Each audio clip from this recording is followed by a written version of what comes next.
What do you eat during an ultra marathon? It's a question I get quite often, and it's actually changed for me over the years. How I approach ultra marathons, prepare for them, fuel during them has changed over the years, and I have a previous video I made on this. Some things have changed, but some of my ideas and how I handle myself during races has changed over the years. I used to stress a lot before races, and if you are an ultra marathoner, you probably get this.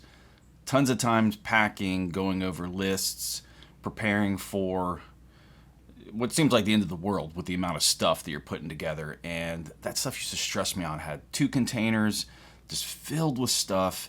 And I know, again, in point-to-point races, it's kind of unavoidable depending on how remote you are. You need to prepare that you have all the things that you may need from a safety aspect or dealing with blisters, just anything, clothing, layers. But some races are a lot more simplistic and a lot easier to fuel and prepare for all those. So with ultras being so stressful, doing more things to stress yourself out, like I used to do this, prepping all of my nutritional stuff in baggies and labeling it, knowing how many calories are in each, how many carbs are in each, how much sodium is in each, and just stressing myself out to the point that, I'm spending all this time before the race, and then the race comes and I end up just eating off of the aid station tables. And that happened all the time.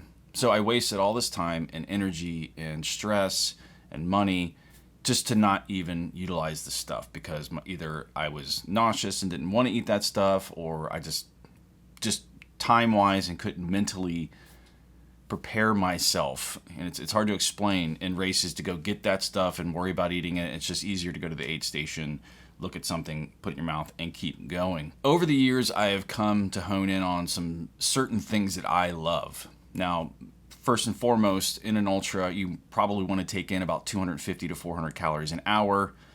That's right in the kind of the range that you want to stick to, about 45 to 60 carbs per hour. And this is different for everyone.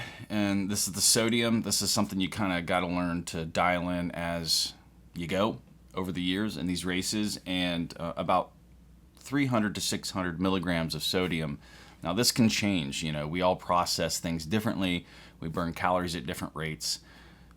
We need sodium at different rates. So this is something you kind of gotta dial in. So I know if I'm drinking and I feel a lot of sloshing in my stomach, I probably need to up the sodium so I absorb the liquid in my stomach a little bit more. If your hands are swelling and things like that, I probably need some more sodium. And I don't get that all through food. I take some sodium tabs, whether or not they're be chewables or just the pills. I try to keep up with it that way. But from a nutrition standpoint in ultra marathons, these are the things you're going to see at aid stations. And if you run them, you're going to know this. So I don't really pack anything. Before a race, that's the only food I really bring. I'll make sure that before the race I take in probably 400 to 700 calories early in the morning, probably 2 hours before the race. Make sure I get a good bathroom break in beforehand, and then pretty much every 45 minutes to an hour after that, I'm taking in about 250 calories, whether it be through gels, and normally early on it's gels.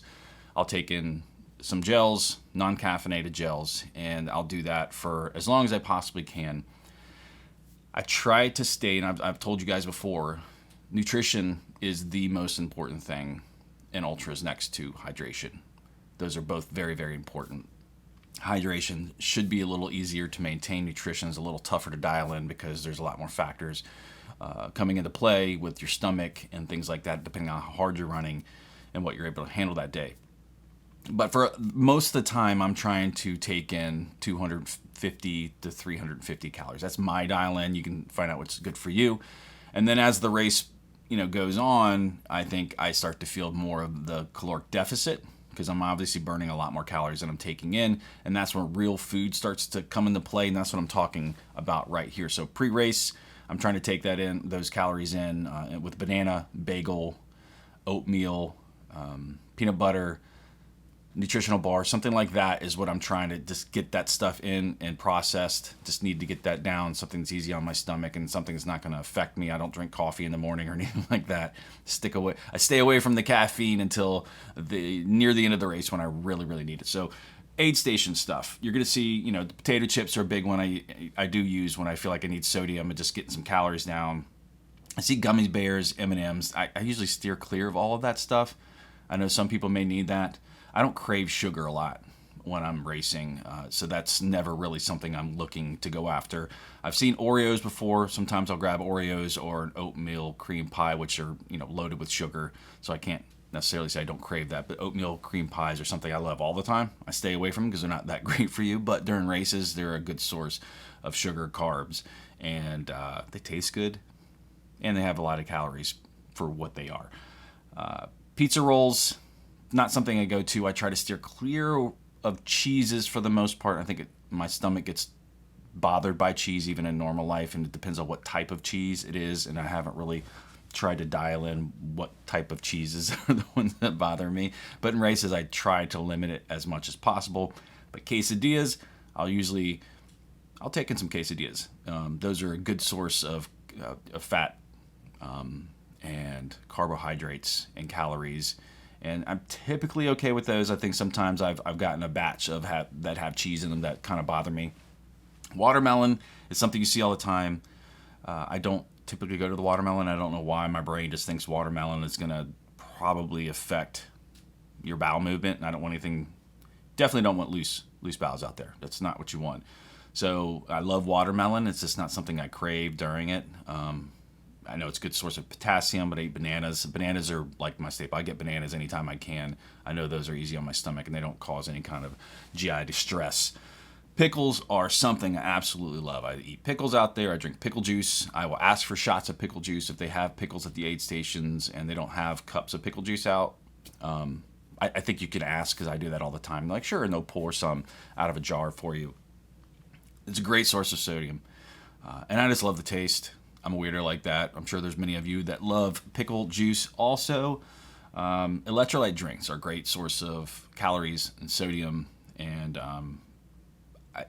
I've changed my stance on this over the years. I used to be very specific on what types I would take in. I used to take in Tailwind, and that was how I tried to maintain my baseline of calories or UCAN and things like that. I've kind of steered clear of that stuff now. I mean, I'll use it occasionally, but I will never make that kind of one of the pillars of caloric intake. I used to try to do that. Those companies try to push that that's something you can do. And some of the worst races I've ever had were when I've tried to maintain my caloric intake strictly through drinks. While there still are calories, I burn too many calories.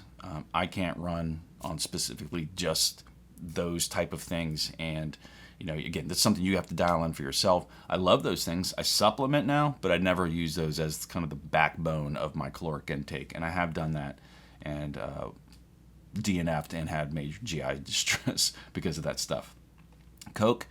I know I have videos I've done in the past, and it's a great video, and I'll list it somewhere around in here and in the description where I talk about this. I used to love flat Coke. I still love flat Coke during races, but now I've kind of gotten to the point where I'll take the shots of the carbonated kind in a pinch. I don't like that because usually it causes some sort of bubbling in the stomach, bloating. Bloating in races is something I deal with all the time, so I'm trying to stay away from that as best I can. Coke is something that we all love. Just get the caffeine. I typically will do Coke in the latter half, like the second half of the race, just to get some caffeine in and some sugar and carbs. Salted potato chips I've mentioned. Bananas I love. Oreos, great. During the last Yeti, they had bacon wrapped fried Oreos with, I think, some sort of like cayenne pepper on it, or something like that. Sounds strange. Very good. I just ate the bacon off of it. I didn't want the Oreos. Warm broth. So now I'm going to go down my favorite list. I was kind of listening to the standard stuff they have at aid stations. Races are extremely different, but most of the stuff you're going to, the kind of junk, the baseline junk you're going to see on the table is consistent. Good races are always going to have like these aid stations that are almost like intuitive of what you're going to need at certain points in the races. So that's what's always awesome. Certain foods, if you're to enter lupul race, different foods will come out. They're in different parts of the race or different miles of the race. And it's just like they kind of dial in. They know what you're going to need. Broth during mornings is so good. So hot broth, whether it be bone broth, chicken broth or beef broth, I go for that immediately. Anytime it's available, up your sodium. Not a ton of calories, but depending on whether or not you have the noodles. Some places will ask you, do you want the noodles in it? Because they'll be doing chicken noodle soup or something like that. Have some noodles in there so you get the carbs. Pierogies are one of my favorite. Alex Papadopoulos and with Athletic Equation here in Virginia, his races were big on pierogies, and that's where I fell in love with them. I could eat 5 or 6 of those little pierogies, try to steer clear of the ones that have cheese in it, mostly potatoes. And when I eat one of those, or several of those, it just changes my race. And so again, fueling is super, super important on how you feel. If you're feeling down and bad, it's because you've probably not maintained your nutrition during the race. Quesadillas, I've mentioned, love those. Avocado roll-ups, those are something I've started seeing more of in the last couple years. Always good source of fats, calories. Love those. Something is strange that I find that most people don't think are great. Refried bean, like bean burritos. So I'm not talking about whole beans, like refried bean burritos. Those are super good for me. I use those on long runs or when I'm running kind of a self-supported ultra. I'll eat those during the race, and they do well. They do well with me. They don't hurt my stomach. I mentioned the cream pies. I don't know why I love those, but they're super good. Pickle juice, bananas, chips, and sports drinks. So what I do during an ultra now is kind of, I want to say intuitive eating, but that's really what I'm doing. I'm not stressing myself out going to a container, getting out the pre-baggied, labeled caloric stuff, because again, it's just extra stress. They spend a lot of time doing these aid stations, and I think it saves you time, it saves you stress before races that you don't need to expend mental space for all that stuff. I know we tell you guys, we coach and tell people, like, you don't want to eat new things during races, but a lot of the stuff should be stomach neutral, and you should know if these things bother you, and you can steer clear of certain things if you don't need it.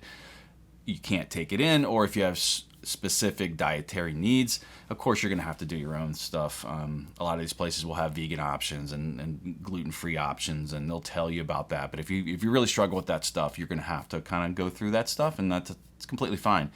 But I'm talking to the majority of people that are stressing themselves out prepping before races that you don't really need to. You can look up or you can ask the race director what foods. I mean, some races will actually have that. They'll tell you what are going to be at aid stations, the typical food they're going to have. And if you don't see it on the website, you can send a note to the race director and ask them what are the typical foods you're going to find at aid stations, and they'll tell you per aid station, or just generally, if they'll tell you some aid stations are just water. So you'll know that. And that way you can carry on you what you need. And that's what I do. I carry gels, and I try to just pop a gel in about every 45 minutes to maintain kind of a baseline. And when I get to an aid station, I take in real food that I just mentioned. I keep running. If it's 7 miles between to the next aid station or more, I'm eating gels when I'm going through. I'll probably take some stuff with me from the aid station, like a cream pie or something that travels well, quesadilla, and then I'll walk out of the aid station. I'll make sure I get that food down. It gives me time to digest. This always helps when I leave the aid station, is to take in those 300-400 calories, because sometimes when I'm getting in that deficit, there's sometimes I kind of got to play catch up, and so I'm taking a lot more calories, 500 or 600 calories out of an aid station, and I'm walking for 10 minutes, eating that food, making sure I get it down, making sure that my body has a little bit of time to start processing that stuff, and then I start jogging and getting on my way, and that way I've caught back up a little bit with my calories. And I just do that over and over and over again, and I've seen great success in the last several years, a lot more success in how I felt than previous years in ultra. When I first started running ultras, I spent a lot of time prepping and going through really bad spots, like not taking enough calories. So I prioritize caloric intake and hydration in races now, and I see a lot more success. I hope this helps. I get this question all the time about what I eat during ultra marathons. I try to show that in my race videos also, just so people can kind of see. I know when you're newer to ultras, you stress a lot about this stuff a lot more. I think the more experienced you become, you start to notice these things that I'm saying right now, that you can absolutely lean on the aid stations a lot more and take less stuff to races, waste less stuff, stress less prepping for it, and you'll be fine. I hope this helps. If you have any suggestions to the people who are looking up this content, looking up, nutrition for ultra marathons, what to eat during ultra marathons, leave them down below. We'll share this knowledge, and the communal aspect of this will definitely help other people. And again, your mileage may vary. Work to see what's best for you, and have a great race. I'll see you later. And if you want to see those other videos I got, they'll be around here somewhere. You can watch those. Thanks for watching. I'll talk to you next time.